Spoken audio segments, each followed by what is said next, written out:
¿Cuántos están agradecidos de estar en la casa de Dios? Yo estoy muy feliz de estar aquí con ustedes. ¿Y sabe de qué estoy más feliz? De unirme en adoración con una iglesia que busca la presencia de Dios. Todas las canciones fueron de bendición. Esta última personalmente ministraba mucho mi vida y creo que la de usted también, amén. Pero si hay algo con lo que el hombre puede tener una experiencia, es con la presencia de Dios, y jamás poder vivir igual sin la presencia de Dios. Amén. Yo quiero invitarlo a que me acompañe a la palabra de Dios. Agradezco mucho a mi suegro por la invitación. Gracias a los músicos, el del piano que no se me separe mucho. Acompáñame a la palabra de Dios, a Isaías 55, capítulo 55, verso 6. Isaías 55, verso 6. Nos gusta mucho venir a Chihuahua. Es nuestra segunda casa, pero hay algo acá que de repente nos toma por sorpresa, que es el calorcito, ¿verdad? ¿Cuántos están disfrutando del calor? No hubo mucha, ¿verdad? El calor está sabroso por acá.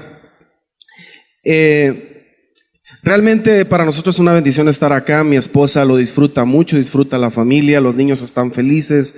Ayer tuvimos la oportunidad de viajar a Cuauhtémoc, aquí cerquita, ir a algunos lugares que ustedes ya conocen, pero ver a nuestros hijos conviviendo con sus primos siempre es muy agradable, y por eso también hablar de estar aquí en la casa de Dios con ustedes es una bendición.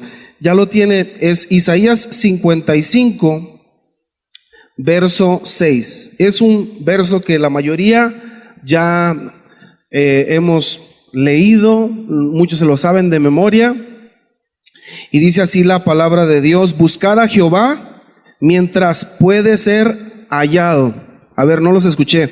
Buscad a Jehová mientras puede ser hallado. Llamadle en tanto que está cercano. Vamos a leerlo una vez, pero más fuerte. Buscad a Jehová mientras puede ser hallado. Llamadle en tanto que está. Dios, te damos muchas gracias porque estás en medio de tu iglesia. Gracias porque estás en medio de nosotros, porque nos ministra, Dios. El adorarte a ti es un sube y baja. Te ministramos, te adoramos y tu presencia desciende sobre nosotros. Dios, gracias por estar aquí. Y hoy te pedimos que abras nuestros oídos, Dios, que nuestro entendimiento sea abierto para poder comprender la palabra que tienes para nosotros. Amén y amén. Ocupe su lugar.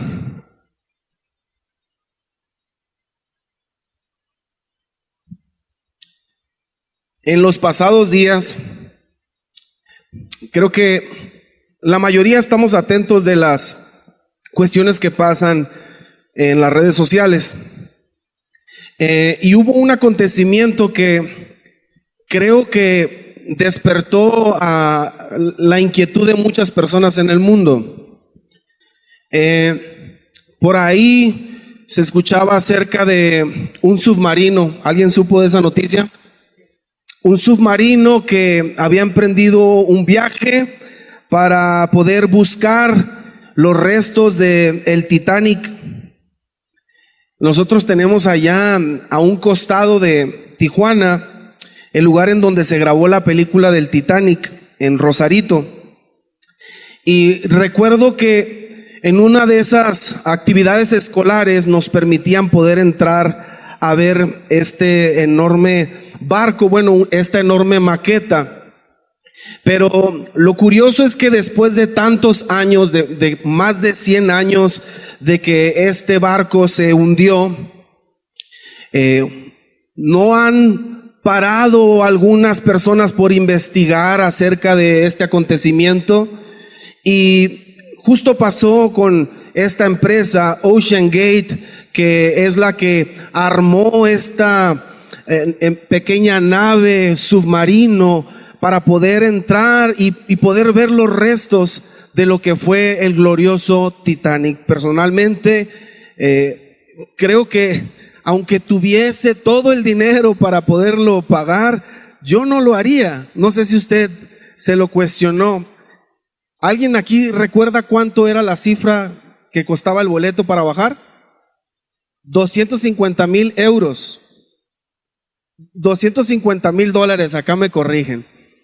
Y la cuestión aquí interesante es el ver la necesidad por un grupo de exploradores por descender a mirar un montón de fierros y que estaban dispuestos a arriesgar su vida. De hecho, hay alguno que otro comentario de un mexicano que le tocó descender, y yo escuchaba la capacidad con la que él disertaba. Es que bajar a ese lugar era sumamente peligroso y yo no lo sabía, y cuando me dijeron que era tan peligroso y tan probable que muriéramos ahí, me empecé a asustar, y hacía tantos comentarios este mexicano. Pero regreso a lo interesante, el tener las agallas y el dinero para poder ir y buscar ese barco que ya había estado destruido por muchos años, y tener esta astucia, no sé cómo llamarlo, para poder bajar y estar ahí arriesgando la vida.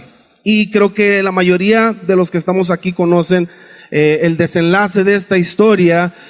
Los investigadores hablan de que hubo una implosión, que en una cuestión de milisegundos, por la presión en la que estaba el submarino, implotó. Esto significa, en lugar de explotar, lo hacen para dentro, y quedaron desintegradas las personas que estaban ahí. Y aquellos que estaban pagando esta cantidad por tener la experiencia de conocer el Titanic, les tocó vivir la experiencia que vivieron las personas que estuvieron en el Titanic, que fue morir en unas aguas frías.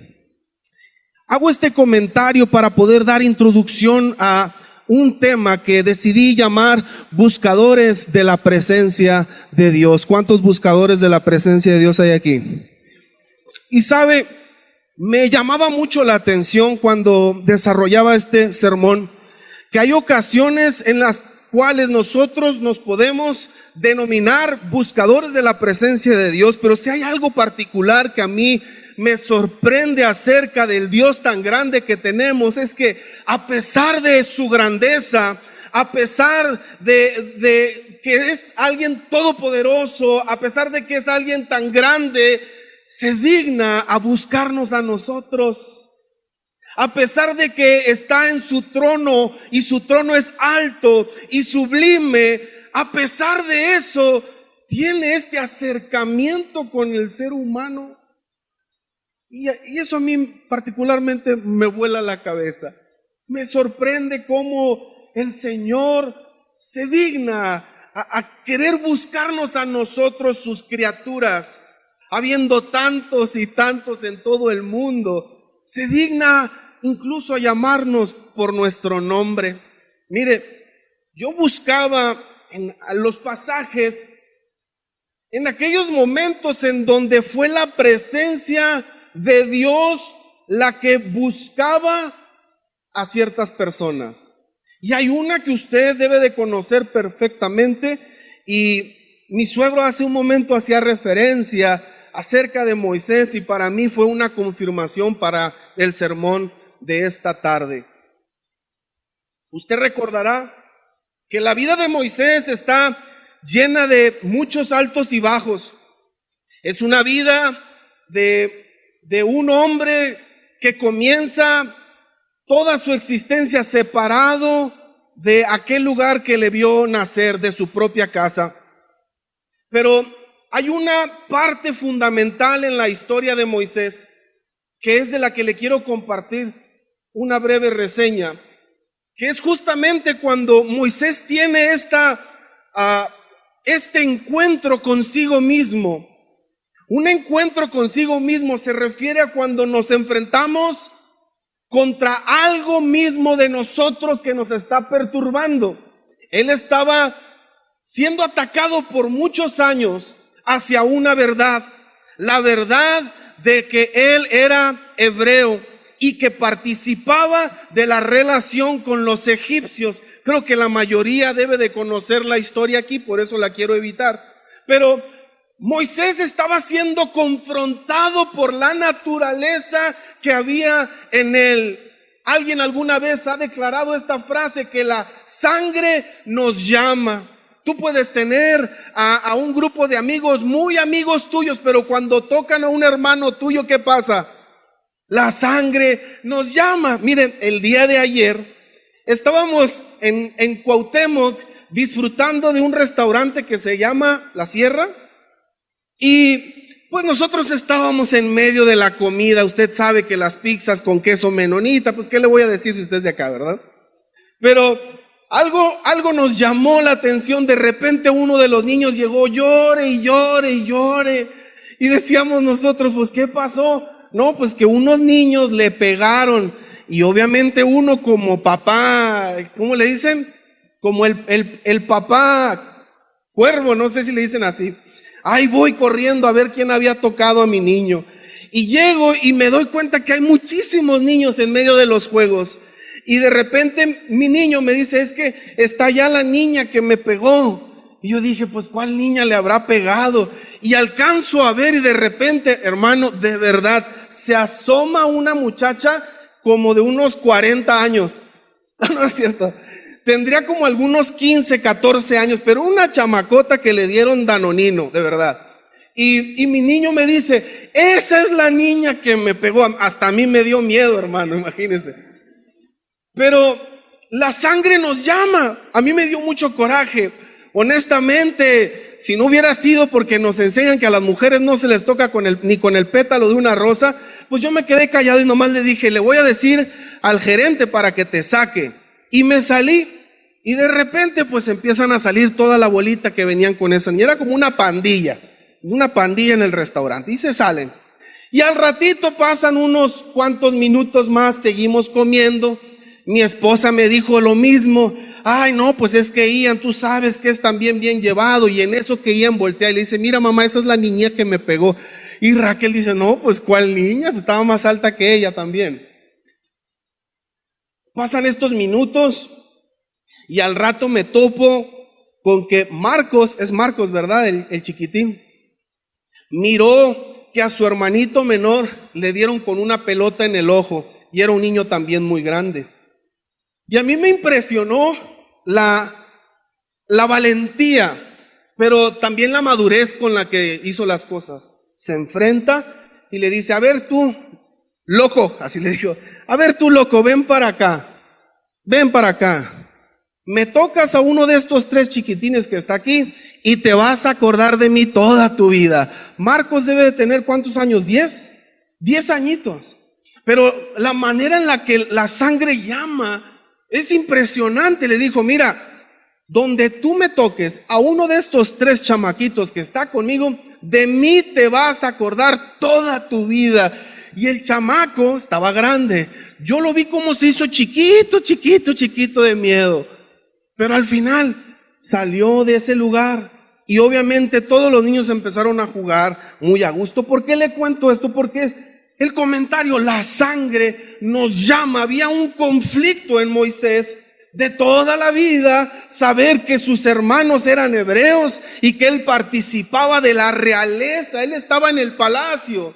De pronto, él ve como a uno de sus hermanos lo están lastimando. Y usted conoce la historia que hizo Moisés. Se armó de valor, fue y le quitó la vida al egipcio. Y una manera analógica de decirlo, yo creo que había una decisión en él entre permanecer como un egipcio o declararse como un hebreo. Y llegará la parte en donde uno tiene que decidir de qué lado está, porque la palabra es clara que uno no puede servir a 2 amos. Es cierto, pero Moisés decidió en ese momento por los hebreos. Le quita la vida al egipcio y la historia también ya la sabe. Sale huyendo hacia el desierto. Y después de años, Dios es el que busca a Moisés. Porque nosotros podríamos decir es que había una zarza. Pero si el mismo Dios estaba anhelando que Moisés fuera atraído a ella. Entonces, ¿quién buscó a quién?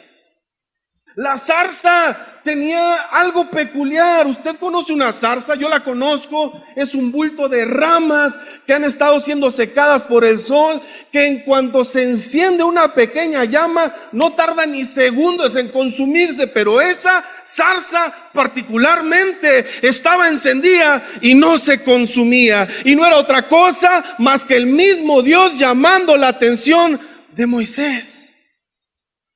Les repito, vamos a la historia. Era Dios hablándole a un asesino.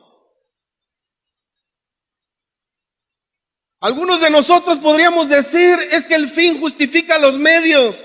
Pero Moisés acababa de matar a un egipcio. Y Dios lo quería traer a su presencia. Si se da cuenta, hay algo que desde el Antiguo Testamento comenzaba a hacer ruido, y es la palabra gracia. Había gracia en el Señor por escoger a Moisés, aún a pesar del pasado que él había vivido. Y con esto quiero decirle, hermano, que muchos de nosotros podemos sentirnos avergonzados de nuestro pasado. Es más, muchos ni siquiera nos gusta recordar lo que hemos hecho ni lo que hemos vivido, porque nos avergüenza en gran manera saber las decisiones que tomamos algunos meses, años o décadas atrás. Pero si hay algo que vuelve a sonar en el eco del cielo, es que hay gracia abundante para aquellos que aman al Señor. Hay gracia abundante para aquellos que aman al Señor. Y regreso a esa cuestión. Moisés es atraído, llega al lugar en la zarza. Dios le pide que se quite el calzado porque el lugar que estaba pisando era un lugar ¿qué? Santo. Había una división. No sé exactamente la cantidad de metros en la cual Moisés recibió la indicación, quítate el calzado. Pero lo que sé es que hay una separación entre lo santo y lo que es inmundo. Y Moisés entendió y empezó a comprender que acercarse al lugar donde estaba la santidad no lo podía hacer de una manera normal.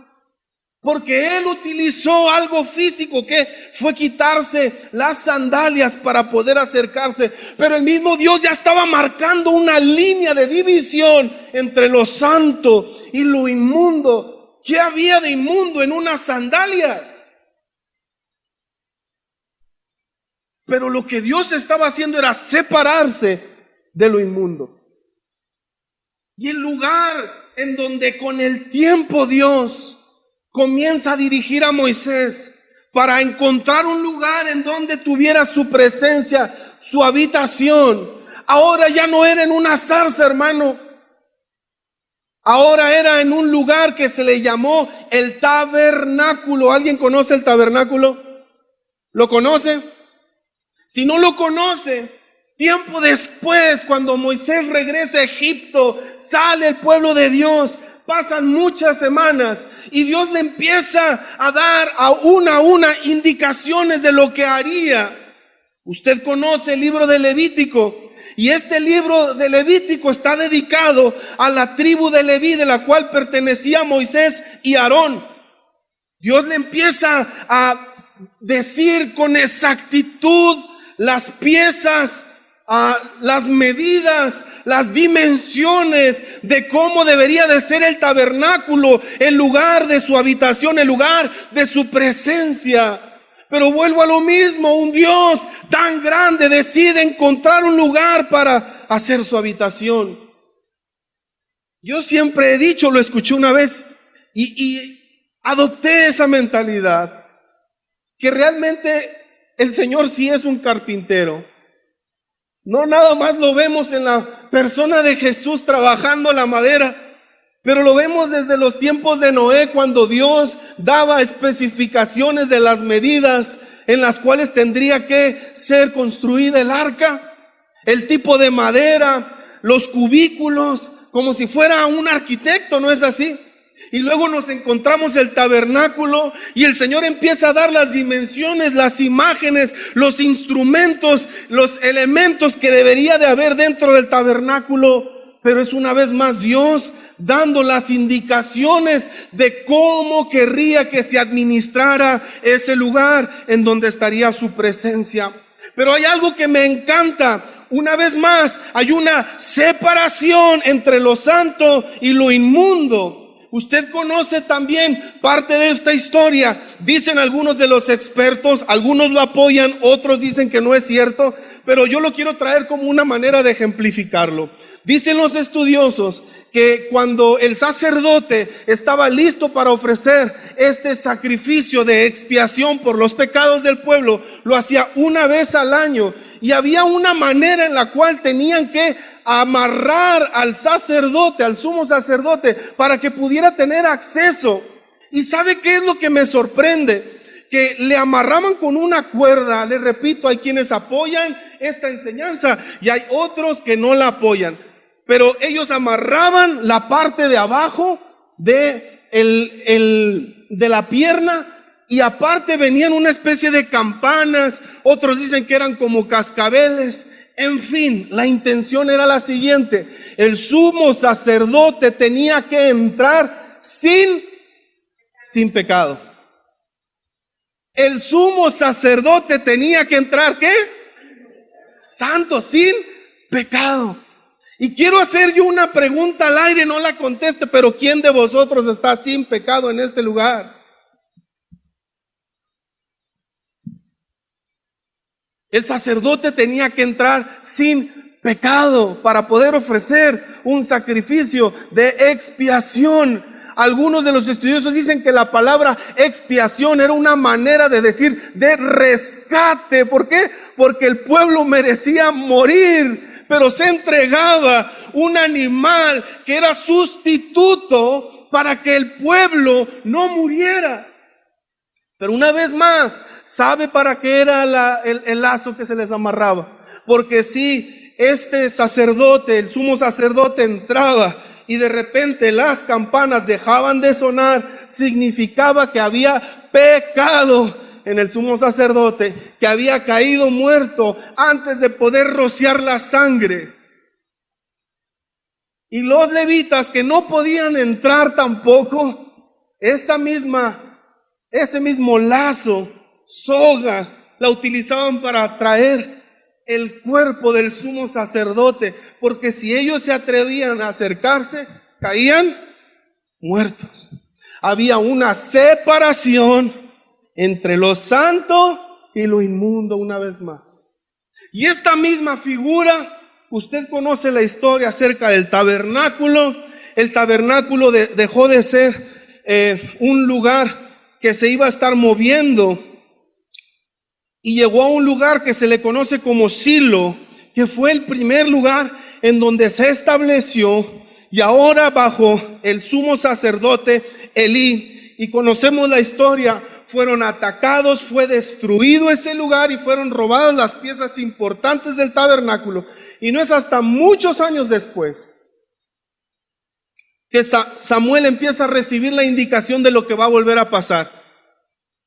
Y ahora ya no sería un tabernáculo móvil, ahora sería un templo glorioso donde habitaría la presencia del Señor. Y esta historia, regresemos, comienza en una zarza, la presencia se traslada a un tabernáculo, del tabernáculo se traslada a un templo con exactamente las mismas indicaciones que Dios le había dado a Moisés de cómo poder presentar las ofrendas y los sacrificios, y de cómo debían estar vestidos incluso los levitas y el sumo sacerdote. Pero ¿a dónde quiero llegar con esto? Había una vez más una separación entre lo santo y lo inmundo. La presencia de Dios no se podía mezclar con lo inmundo. Y mire, veo yo una vez más el ejemplo tan grande de la gracia de Dios, pero ahora no en un templo, no en un tabernáculo, ni tampoco en una zarza. Lo alcanzo a ver en la persona de Cristo Jesús. ¿Por qué? Porque si usted ha leído la palabra de Dios, notará que no se encontró engaño en él, que no se encontró una falta en él, que fue el único que cumplió con la ley a cabalidad, que ningún otro sacerdote podía cumplir, que ningún otro hombre podía cumplir. Jesús lo cumplió todo. Y fue así, hermano, que Él se puede llegar y presentar como el sacerdote perfecto. Pero no solo como el sacerdote perfecto, sino como el sacrificio perfecto, el cordero sin mancha. Fíjese las dos cosas, como el sacerdote perfecto. Preguntaré yo si Jesús necesitaba una soga, si su corazón estaba ligado al Padre. Si Jesús mismo declaró: el que ha visto a mí, ha visto al Padre. Pero quiero terminar este ejemplo con lo siguiente. Cualquiera de nosotros que hemos leído acerca de los evangelios, notaremos que fueron contadas las veces que Jesús visitó el templo. Y hay una de ellas muy característica que usted debe de recordar, que cuando Jesús llega al templo, se encuentra con gente que hacía comercio dentro de él, con gente vendiendo animales, con gente vendiendo las ofrendas para que estos llegaran con el sacerdote, entregaran su ofrenda y se fueran a sus casas. Y Jesús tiene una reacción de coraje en contra de esto. Recuerde lo siguiente: en donde se ofrecían los sacrificios y en donde estaba el sacerdote, el sumo sacerdote, ¿en dónde era? En el templo. Pero nos hallamos que el sumo sacerdote, Jesús, ofrece su sacrificio perfecto no en un templo, lo ofrece en el lugar más inmundo que había, en la cruz. No lo hizo en el templo, lo hizo en una cruz. La cruz para muchos era conocida como el peor lugar para morir. ¿Usted conoce esa historia? El peor lugar para morir. Y Jesús va al lugar más inmundo. Recordemos, no se podía mezclar lo santo con lo inmundo. Llega al peor lugar, lo llevan, lo crucifican, muere, expira, y de repente viene un temblor que sacude la tierra, a lo cual muchos de los soldados declararon de viva voz: verdaderamente este era el Hijo de Dios. Verdaderamente este era el Hijo de Dios. Y pasó algo en el templo. El templo recibió algo que se rasgó. ¿Alguien recuerda qué se rasgó? ¿El velo de qué? De la separación de lo santo con lo inmundo. Es que Jesús tuvo que ir a ofrecerse como el sacerdote perfecto, como el sacrificio perfecto, al lugar más inmundo, llevar el pecado de cada uno de nosotros para que nosotros pudiéramos tener acceso a ese lugar santo todo el tiempo. ¿Cuántos pueden glorificar el nombre de Jesús por eso? Porque fue Jesús. Y ese era lo lo que limitaba la situación. Ningún hombre podría ofrecer un sacrificio perfecto. Ningún sacrificio podría ser perfecto hasta que Jesús fuera el único que decidiera venir y someterse a un cuerpo de carne como el suyo, como el mío, y cumplir con la ley y entregarse en un sacrificio que nos ha bastado suficiente para acercarnos al Padre. Ha sido más que suficiente para acercarnos al Padre. Y aquí esto es lo más bonito. Una vez que se rompe el velo, el hombre tiene el acceso. Todo el tiempo, el del piano me puede ayudar, por favor. Se rompe el velo, se rasga y ahora ya tenemos acceso. Obviamente, mucha gente no entiende esto de tener acceso al lugar en donde está el Señor. Nosotros con el tiempo, los templos se construyeron y conocemos al altar como el lugar en donde está la presencia de Dios. Amén. Y ahora ya no se presentan los sacrificios de animales, ahora presentamos nuestros cuerpos como sacrificio vivo, agradable a Dios. Ya no son animales los que se vienen a ofrecer, somos nosotros quienes nos ofrecemos como sacrificio vivo y agradable a Dios. Y se ha modificado ese sistema. Ya no hay un sistema en donde el sacerdote es el que pide, el que tiene acceso. Ya no es el pastor el que viene a pedir perdón por su pecado. Ya no es el pastor el que viene a pedir perdón por su pecado. Ahora nosotros tenemos acceso a la presencia de Dios. Podemos clamar, podemos decir: perdóname por mis faltas, limpia mi corazón, sana las áreas difíciles de mi vida, confróntame con lo que estoy haciendo. Y ahora es usted el sacerdote de usted mismo. Usted se encarga de cómo lleva su relación con Dios, cómo administra la presencia de Dios.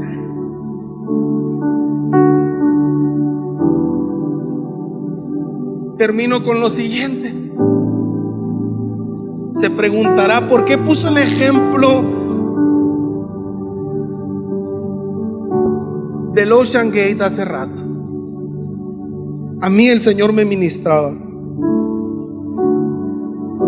y me ministraba en grande manera, porque me hacía ver que a veces que ponemos en prioridad, en primer lugar, muchas otras cosas antes que la presencia de Dios. Sabe que cuando yo oraba, el Señor me ministraba y me decía: hubieron personas que pagaron $250,000 por bajar a ver un montón de fierros viejos. A lo mejor les sobraba, a lo mejor no, pero hubo alguien que arriesgó todo por bajar a buscar un montón de fierros viejos. Y si hay algo que es mucho más dulce, mucho más lindo, mucho más agradable para el hombre, es entrar a la presencia de Dios, y es gratis. Y como es gratis, muchos no lo valoramos. Y hay veces que confundimos esta palabra gratuito. Gratuito viene de gracia. Y regresa una vez más la persona de Jesús. Es que muchos de ustedes creen que es gratis, pero hay un precio que se pagó, que fue la sangre de Cristo Jesús por nosotros, para que nosotros tuviéramos acceso. Sí es gratis porque alguien pagó para nosotros. Sí es gratis para que puedas tener acceso. Sí es gratis porque Jesús murió por ti. Y no solamente nos da el acceso a la presencia de Dios, Ya no tienes que ir corriendo hasta el templo para buscar la presencia de Dios. Y con esto no quiero decir, hoy ya no vengas al templo. Si hay algo que a los pastores nos encanta, nos llena de amor, de gozo, es ver la casa de Dios llena por gente que busca la presencia de Dios. Pero de nada serviría el pastorado si nosotros estamos diciéndoles vengan a la casa de Dios y no busquen la presencia de Dios afuera. La enseñanza para esta tarde es que la presencia de Dios es algo que tienes que administrar en tu vida, que tienes que ir a lo privado a tu casa, que tus momentos más gloriosos los tienes que aprender a vivir en lo secreto en casa. Que tu casa no sea el lugar en donde duermes nada más. Que tu casa no sea el único lugar en donde comes, en donde pasas tiempo con tus hijos. Que tu casa sea el lugar de la habitación del Señor. Que tú puedas estar con Él. Que lo que se oye en ese lugar bendiga al Señor. Que lo que se platica en ese lugar honre al Señor. Que lo que decimos en nuestra casa ministre al Señor. Y es entonces cuando aprenderemos a caminar con el Señor todo el tiempo y no nada más venir a la casa de Dios para sentir un pequeño toque de su gloria. Yo creo fervientemente que Dios está preparando a la iglesia para los últimos tiempos. Y no es algo que lo creo en lo privado. Tengo muchos amigos, pastores, ministros, que sienten que estamos a punto de recibir un golpe en la tierra más duro de lo que fue el COVID. Y si hubo algo que nos lastimó mucho, fue no poder tener acceso al templo. ¿Recuerda usted vivir eso? No poder venir a la casa de Dios. Platicando con mi suegro me decía, mucha gente después de eso nunca volvió. Y pregunta si usted está listo para cualquiera de esos eventos. Y su relación con el Señor está lo suficientemente sólida para poder soportar una catástrofe en su casa, la pérdida de alguien, la enfermedad de alguien. Porque la palabra del Señor nos dice claramente: en el mundo tendrán aflicción,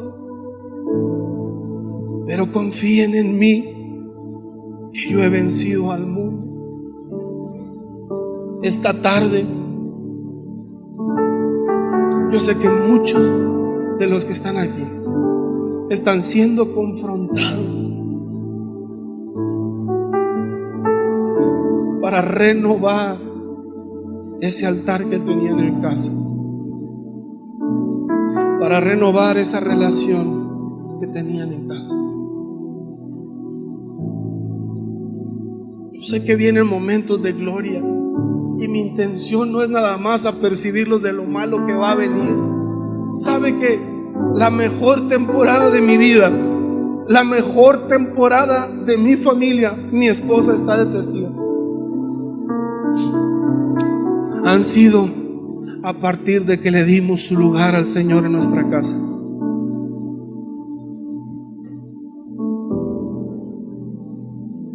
Si hay algo que el Señor trae como fruto, es un orden en todo lo que hacemos. El Espíritu Santo ordena la manera en la que nos conducimos. El Espíritu Santo ordena la manera en la que nos relacionamos. El Espíritu Santo ordena nuestras finanzas. El Espíritu Santo ordena nuestro matrimonio. El Espíritu Santo ordena nuestras relaciones con nuestros hijos, con nuestros padres, con nuestros hermanos. Y yo quiero que eso venga para usted. ¿Cuántos quieren recibirlo? ¿Cuántos están listos para recibirlo? ¿Por qué no le da un fuerte aplauso al Señor? Póngase de pie.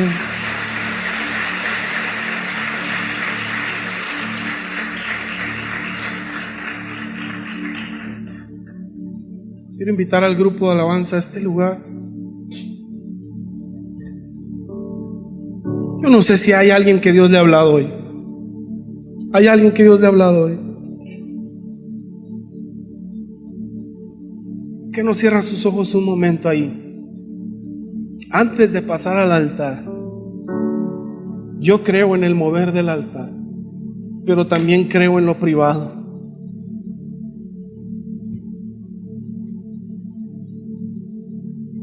Espíritu de Dios, confronta a tu iglesia, porque tú quieres renovar nuestra relación, quieres traer un aceite fresco a nuestra casa.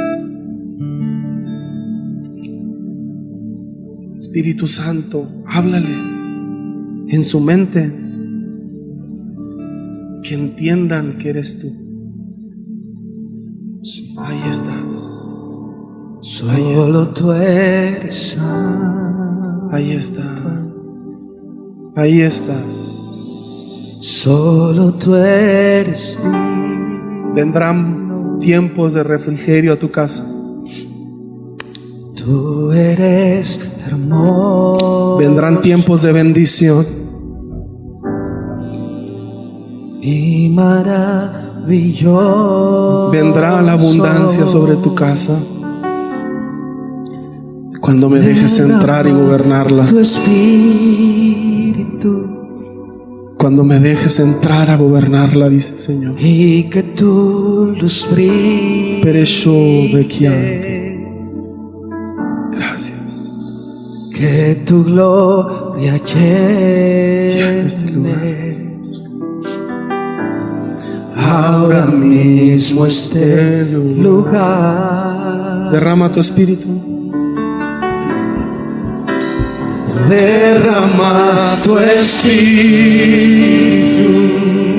Y que tu luz, y que tu luz brille. que tu gloria llene. Que tu gloria llene. Ahora mismo Ahora mismo este lugar.